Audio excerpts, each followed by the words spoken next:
여러분, 중세시대 하면 머릿속에 딱 떠오르는 이미지가 뭐죠? 아마 뭔가 어둡고 잔혹하고 끔찍한 고문기구들이 질비한 그런 장면 아닐까요?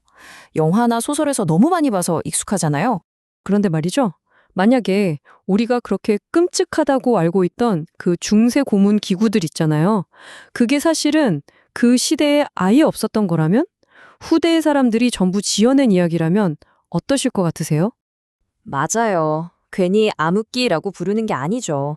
뭔가 미개하고 폭력적인 시대라는 이미지가 아주 강해요. 그리고 그 이미지의 한가운데에는 항상 뭐가 있었죠? 바로 그 정교하고 상상만 해도 끔찍한 고문 기구들이 떡하니 자리 잡고 있었단 말이죠. 근데 이게 진짜 놀라운 부분인데요. 많은 역사학자들이 우리가 아는 그 잔혹한 중세의 모습이 사실은 좀 다르다고 얘기해요. 아니, 좀 다른 정도가 아니라 대부분 과장되거나 아예 만들어진 신화일 수 있다는 겁니다. 자, 그럼 지금부터 저랑 같이 그 진실이 뭔지 한번 파헤쳐 보시죠. 좋습니다. 그럼 수사를 시작해보죠.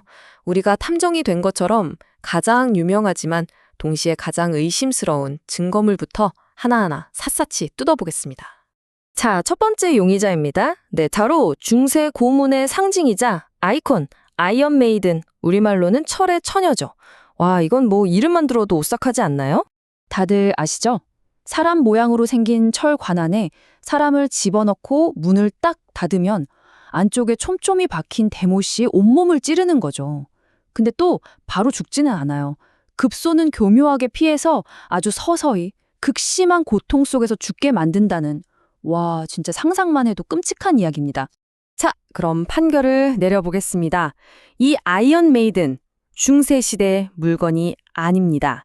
땅땅땅, 이거요, 19세기에 만들어진 완벽한 가짜입니다. 결정적인 증거가 뭐냐고요?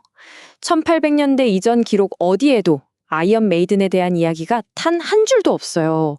이게 어떻게 된 거냐면 18세기에 어떤 작가가 소설 쓰면서 그냥 상상으로 지어낸 거예요. 그게 소문이 퍼지니까 19세기의 박물관들이 사람들 끌어모으려고 이거 돈 되겠는데? 하면서 실제로 만들어버린 거죠. 그러니까 우리가 본 건 전부 가짜 유물인 셈입니다. 와, 우리 진짜 제대로 속은 거였어요. 자, 첫 번째 용의자는 해결됐고 그럼 두 번째 용의자로 넘어가 볼까요? 이 녀석도 아이언 메이든 못지않게 아주 악명이 자자합니다. 바로 고뇌 배입니다. 이게 뭐냐면 서양 배처럼 생긴 기구인데 이걸 희생자의 입이나 다른 신체 부위에 넣고 나사를 돌리는 거예요. 그럼 이 배 모양 기구가 안에서 쫙 벌어지면서 내부를 그냥 찢어버리는 거죠. 이건 뭐 고통은 물론이고 엄청난 수치심을 주기 위한 진짜 상상하기도 싫은 그런 도구로 알려져 있죠. 그런데 말이죠. 이 고뇌의 배도 판결은 똑같습니다. 이것도 중세 물건이 아니에요. 이번엔 증거가 뭐냐? 바로 기술입니다, 기술. 지금 남아있는 고뇌의 배를 뜯어보면요. 안에 코일 스프링이 들어있거든요. 근데 이 코일 스프링이라는 기술은 중세 시대엔 아예 없었어요. 그러니까 빨라도 중세가 끝난 근세 초기에나 만들 수 있었다는 얘기죠.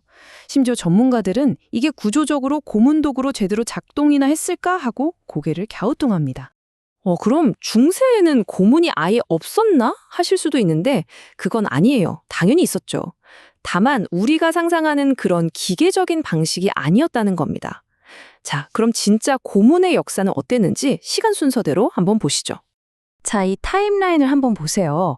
우리가 영화에서 봤던 그런 복잡한 고문기구들 있잖아요.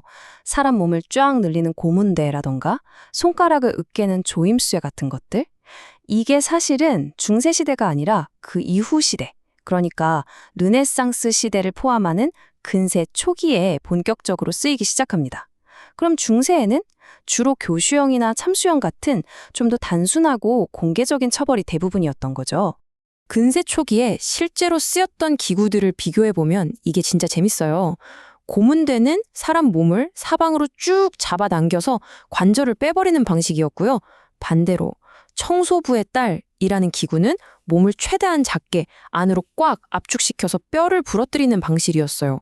와, 방식은 정반대인데 둘 다 끔찍하죠. 중요한 건 뭐다? 둘 다 중세가 아니라 그 이후 시대의 발명품이라는 겁니다. 자, 그럼 이제 진짜 중요한 질문으로 넘어가야 합니다. 도대체 왜?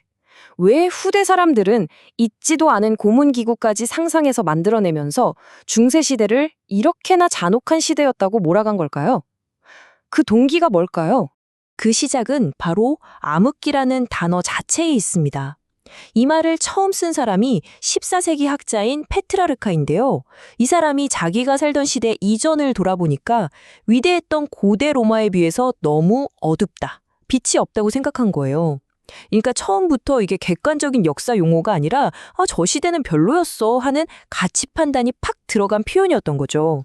그리고 이 암흑기라는 프레임이 르네상스나 계몽주의 시대 사람들한테는 아주 그냥 꿀이었던 거예요. 왜냐? 이전 시대를 야만적이고 미개했다고 까면 깔수록 그에 비해 우리는 얼마나 이성적이고 진보했는가 하면서 자기들 시대를 띄울 수 있었으니까요.